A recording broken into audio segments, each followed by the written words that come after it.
Hello dear students, welcome in ASC starter. Dear student, जैसे कि आप जानते हैं अब आपका हिंदी का एग्जाम है ना। तो ये मैं लास्ट ईयर का क्वेश्चन पेपर लेकर आया हूँ ताकि आपको आइडिया लग सके, प्रैक्टिस की जा सके कि आपको कैसे पेपर करना है। ठीक है, और आप इसमें से ग्रामर की प्रैक्टिस भी कर पाए। और इससे पहले मैं बता दूं कि मैंने क्लास 9 की प्लेलिस्ट बना रखी है, उसमें मैंने हिंदी की कुछ वीडियोस डाल रखी हैं, आप वो भी देख सकते हैं। ठीक है, अब फटाफट इस वीडियो में मैं आपसे पिछले साल के पेपर को डिस्कस कर लेता हूँ।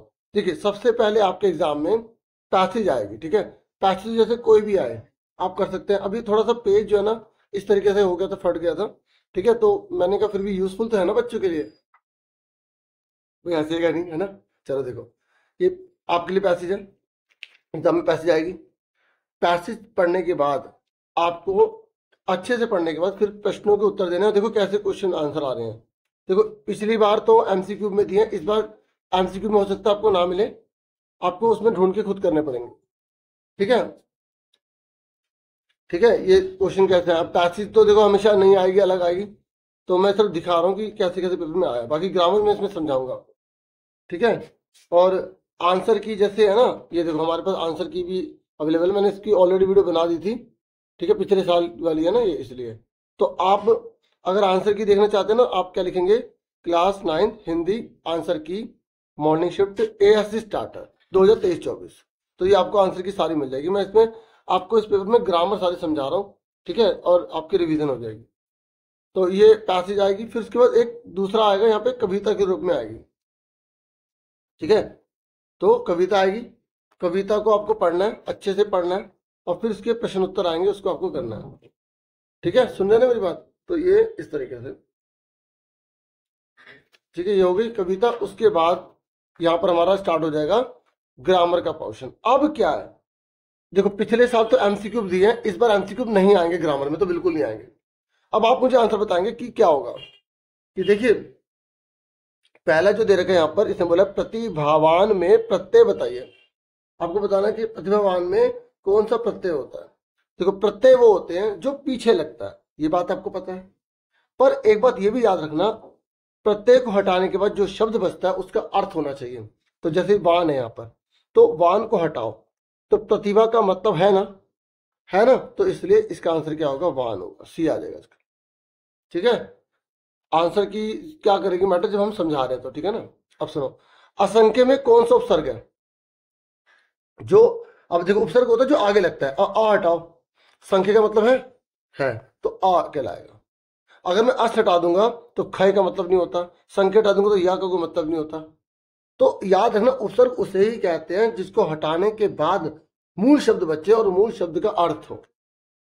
अब जैसे लिखा पहाड़ी शब्द में मूल शब्द और प्रत्यय अलग कीजिए, तो देखो मूल शब्द होता है जिससे बहुत सारे शब्द बन सकते हैं, और प्रत्यय पीछे लगता है। तो पहाड़ जमा ई हो जाएगा। देखो बड़ी की मात्रा है ना, पहाड़ जमा ई हो जाएगा, पहाड़ी।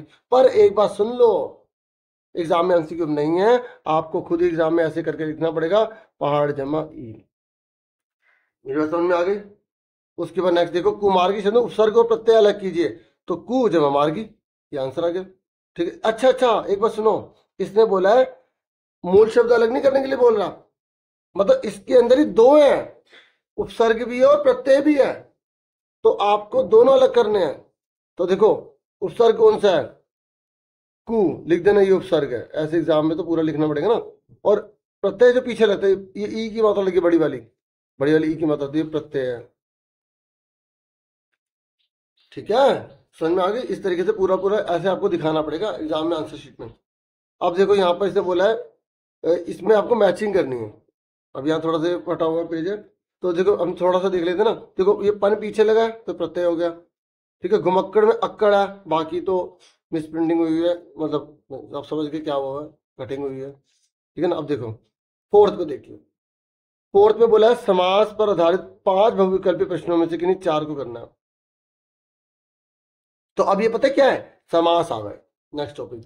अच्छा, एक फायदा और भी है आपको, देखो यहाँ पर फायदा क्या है, यहाँ पर कोई 4 करने होंगे आपको। ऐसे ही समास के अंदर भी आपको कोई कितने करने हैं, 4 ही करने हैं।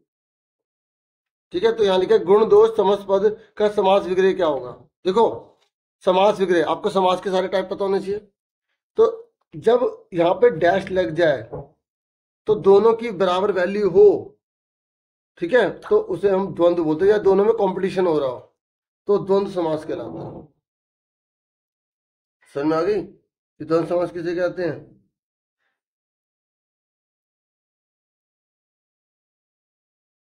ठीक है, किसे कहते हैं द्वंद्व समास? जहां पर और लग जाता है, तो ये गुण और दोष आ जाएगा। देखो, गुण के लिए दोष, गुण से ज्यादा दोष, ना गुण ना दोष, और कई बार हमें पढ़कर ही पता लग जाता है कि क्या आंसर होगा, तो समझ में आगे। पर एमसीक्यू नहीं आएंगे ना, आपको खुद ही लिखना पड़ेगा गुण दोष का, गुण और दोष द्वंद्व समास। फिर नेक्स्ट है शताब्दी समास पद में समास क्या होगा? तो शताब्दी में ये शत लिखा आ गया। शत क्या होता है? गिनती होती है ना, और जब गिनती की बात की जाती है तो वहां द्विगु समास हो जाता है। कर्मधारय में क्या होता है? जब जैसे कोई शब्द लिखा है, उसमें दो शब्द होंगे मतलब के अंदर ही, तो पहले वाला जो हिस्सा होगा ना वो दूसरे वाले की विशेषता बताता है, तो वो कर्मधारय कहलाता है। जैसे महात्मा, आत्मा कैसे महान है, तो वो कर्मधारय कहलाता है। तो यह द्विगु क्यों है? क्योंकि आगे गिनती आ गई। जैसे पंचभुज आ जाए, षटभुज आ जाए, सप्तभुज आ जाए, ठीक है, त्रिलोचन आ जाए, पर वहां पे अगर मैंने बोला त्रिलोचन, मैंने बोला 3 आंखें हैं जिसके अर्थात शिव जी, जब 2 शब्द तीसरे के बारे में बताएंगे तो उसे हम बोलते हैं बहुव्रीहि समास। अभी एग्जाम्पल आएगा तो हम देख लेंगे, ठीक है ना। तो द्विगु समझ में आगे किसे कहते हैं, ठीक है। बाकी मैंने आपको वीडियो प्रोवाइड किया है, आपको बहुत बेनिफिट मिलेगा, पुरानी वीडियो देख लेना। ये अब देखो ऐसे आ गया, जिस समस्त पद में पहला पद संख्यावाचक होता है उसे क्या बोलेंगे? द्विगु बोलेंगे, ठीक है। ऐसे पूछ लेगा, या बोलेगा द्विगु समास किसे कहते हैं, तो आप ये लिखोगे जिस समस्त पद में पहला पद संख्यावाचक विशेषण हो उसे हम द्विगु समास कहते हैं। तो आपसे परिभाषा पूछ सकता है। ये क्या निम्नलिखित में कर्मधारय समास बताइए, आगे ना कर्मधारय, मैंने क्या बताया था? कर्मधारय में जिस समस्त पद में पहला जो हिस्सा होता है दूसरे की विशेषता बताता है। जैसे कंठ कैसा नीला है, तो क्या हो गया? नीलकंठ, ठीक है। और चंद्रमुखी, मुख कैसा है? चंद्रमा के समान है, तो ये दोनों सही हैं, तो इसलिए आंसर क्या आएगा? सी। ऐसे वाले क्वेश्चन थोड़ा बच्चे को कॉम्प्लिकेटेड कर देते हैं, पर इस बार एमसीक्यू तो आएंगे, हाँ है ना। तो पर आपको समझ में आ गया ना, कर्मधारय समास का उदाहरण पूछ लेगा, ठीक है। ये कर्मधारय समास किसे कहते हैं वो पूछ लेगा, ठीक है।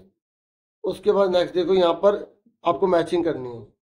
तो एक तिपहिया, देखो गिनती आ गई ना, तो गिनती को क्या बोलेंगे? द्विगु बोलेंगे। और चक्रपाणी विष्णु, देखो चक्र को धारण करने वाले विष्णु भगवान, जब 2 शब्द तीसरे के बारे में बताते हैं तो उसे बहुव्रीहि कहते हैं। और यहाँ प्रतिदिन, जब प्रति लिखा आ जाए, यथा लिखा आ जाए, देखो जब प्रति लिखा आ जाए, जब यथा लिखा आ जाए, जब प्रति लिखा आ जाए, यथा लिखा आ जाए, तो कौन से होते हैं? वो अव्ययभाव समास होते हैं। जैसे प्रत्येक, एक एक, प्रत्येक क्या होगा? एक एक, फिर मैं बोला प्रत्येक को देख लूंगा, इस ऐसे तो बोलते एक एक को देख लूंगा। यथा लिखा, यथा समय, इस तरीके से। और भी होते हैं अव्ययभाव समास होते हैं, जब पहला जो समास पद का हिस्सा होता है ना वो क्या होता है? अव्यय होता है। अब आ जाओ अर्थ की दृष्टि के वाक्य के भेद।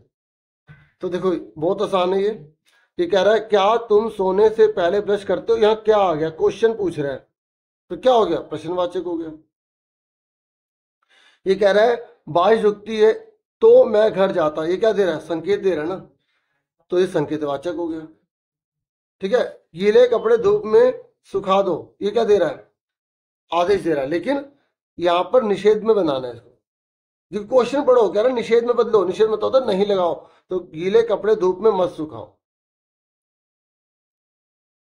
ठीक है। तो यहां पर नीचे है ना, ये हट गया, ठीक है ना। तो मत लगाओ या नहीं लगाओ, इस तरीके से लगाना है। नहीं लगाना हो तो निषेध में।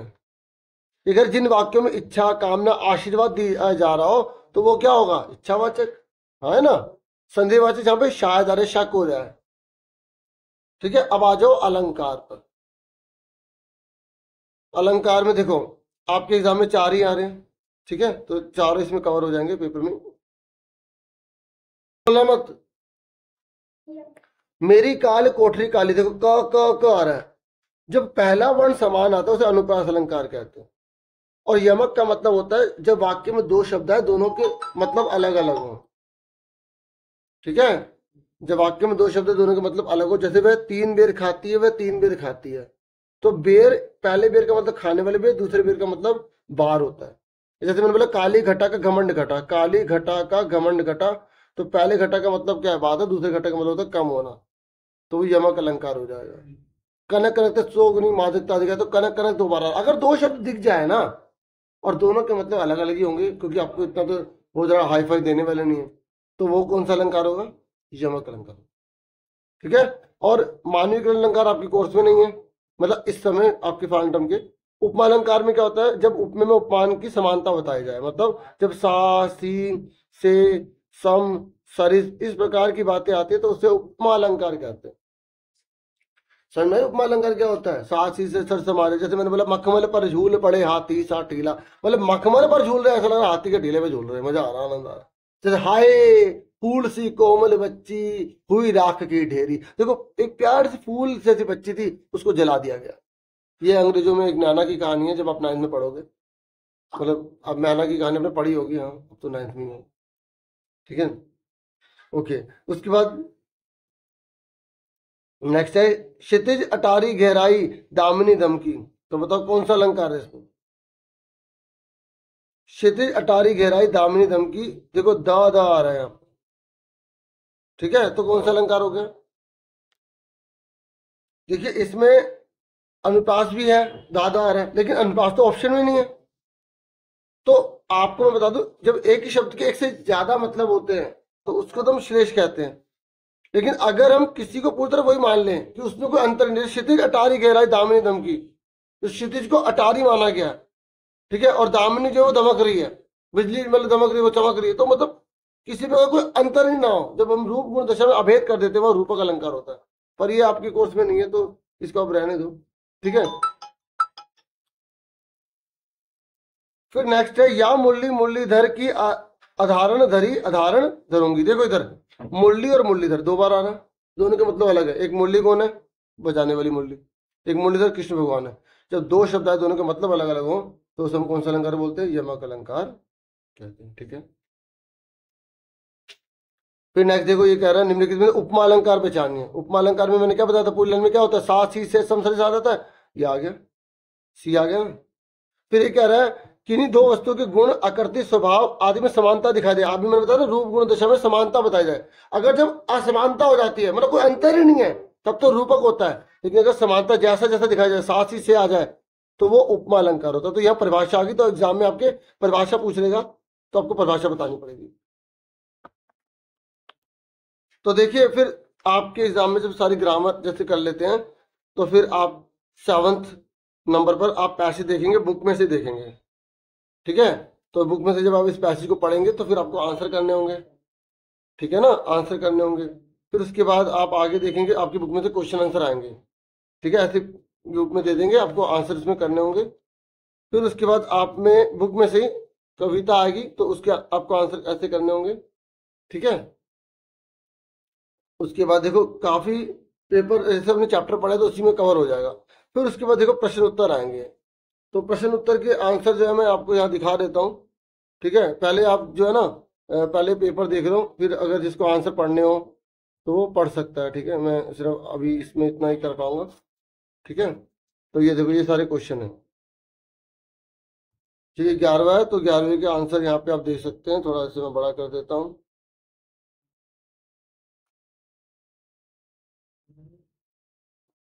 ठीक है, ये 11वें का आप आंसर आराम से देख सकते हैं, नोट करना चाहे नोट कर सकते हैं, पढ़ना चाहे आप पढ़ सकते हैं। ठीक है, तो छोटे छोटे लिखने देख लो, क्योंकि पिछले साल का रिपीटेड है, तो एक बार आइडिया ले सकते हो, पढ़ना चाहे पढ़ सकते हो। उसके 12वां चैप्टर देखो, 12वां क्वेश्चन देखो, मतलब तो 12वीं में देख लो अब कौन कौन से क्वेश्चन है। 12वीं में ये क्वेश्चन है सारे।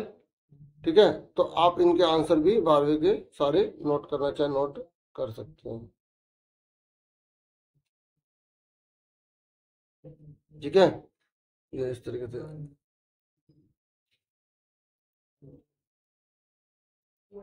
उसके बाद 13वां क्वेश्चन स्टार्ट हो गया, 13वें के पहले क्वेश्चन देख लो, है ना, क्वेश्चन देख लो पहले। तो ये 13वां जो 13वां जो रामस्वरूप वाला है ना, एकांकी, जो रामस्वरूप आपने पढ़ा होगा, और किस तरीके से वो अपनी बेटी की पढ़ाई को छुपा देते हैं, क्योंकि जो समाज के अंदर लड़की ज़्यादा पढ़ी लिखी होती है तो समाज उसको एक्सेप्ट नहीं करना चाहता, उससे शादी नहीं करना चाहता, उसे शंकर की पोल खोल देती है। शंकर की रीढ़ की हड्डी नहीं है, वो नौकरानी के प्यारों पर पड़ गया था, है ना, हॉस्टल के चक्कर लगा रहा था। तो इस तरीके से हमें इस चैप्टर में क्या सीख दी गई है, और उमा जैसी लड़की के बारे में क्या बताया गया, रामस्वरूप की क्या विशेषता बताई गई है, और गोपाल प्रसाद के बारे में क्या बताया गया, पता होना चाहिए आपको। और किस तरीके से वो हमेशा बोलते हैं हमारा जमाना था, हमारा जमाना था। ऐसा कभी सही नहीं होता कहना कि हमारा जमाना। हर जमाने में बहुत सारे नए जो है चुनौतियां आती है, नए चैलेंजेस होते हैं। हमें उस समाज को हमेशा बना के अच्छा रखना चाहिए। हमें ये मेन बात यहाँ पे हमेशा समझनी चाहिए, है ना। तो उस ठीक है, 13वें के आंसर आप एक बार सही से दोबारा से देख लो, ठीक है।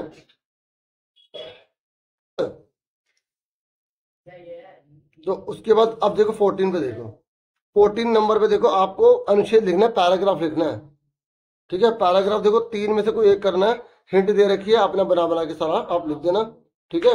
उसके बाद देखो 15 नंबर पर आपके एग्जाम में आएगा कि आपको क्या करना है, यहाँ पर पत्र लिखना है। तो पत्र आप जैसे मेरे पत्र की वीडियो देखना चाहते हो, पत्र लिखो, ठीक है। क्लास 9 मत लिखना, पत्र लिख के ASC स्टार्टर लिखना, वो वाली वीडियो आपको मिल जाएगी, ठीक है। बाकी मैं कोशिश करूंगा कि आपको डिस्क्रिप्शन में दे दूं। ये पत्र करो करो, देखो औपचारिक अनौपचारिक आपको थोड़ा पता होगा तो आप पैटर्न से उसे कर लोगे, ठीक है। और फिर यहाँ पर आपसे बोला गया लघु कथा लिखनी है, छोटी कहानी बना बना के लिखनी है, कुछ भी लिखो जैसे मर्जी लिखो। जैसे सच के हमेशा जीत होती है, आप बोलो एक बार की बात है, ये हो रहा था वो हो रहा था, ठीक है। उसमें किस तरीके से मैंने देखा लोग सब झूठ बोल रहे थे लेकिन उस व्यक्ति सच बोल रहा था, बाद में उसी की जीत हुई। ऐसे मतलब कुछ भी कहानी बना बना के आपको लिखनी है, ठीक है ना। 5 नंबर में लिखनी है। ये नहीं करना तो आप ये कर सकते हो, ठीक है। ईमेल क्या लिखनी है, ईमेल लिखनी है आपको, ठीक है। उसके बाद यहाँ पर आप देखोगे, यहाँ दो जनों के बीच में संवाद लिखना। संवाद पता है क्या होता है, दो जनों के बीच की बातचीत लिखनी है। जैसे पहले आपने राम लिखा, कैसे हो मोहन, तो मोहन मैं ठीक हूँ, राम तुम्हारा पेपर कैसे गया, ऐसे मतलब दो जनों के बीच की बातचीत लिखनी है। ये नहीं करना तो आप ये कर सकते हो, सूचना तैयार कर सकते हो। मैंने इसके सारे एग्जाम्पल की वीडियो बना दी है, आप वो भी देख लेना, ठीक है। डिस्क्रिप्शन और प्लेलिस्ट चेक कर लेना। तो इतना ही था इस वीडियो में। Thank you for watching and listening carefully. Take care student.